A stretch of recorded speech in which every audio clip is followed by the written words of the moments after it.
सीताराम सीताराम सीताराम कहिए, जाहि विधि राखे राम ताहि विधि रहिए।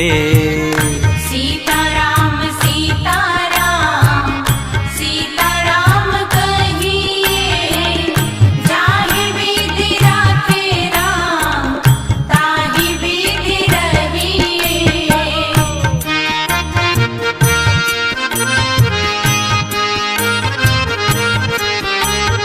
मुख में भी श्री राम हो, सेवा में भी ठाकुर जी हो, ऐसा भाव है। मुख में हो राम नाम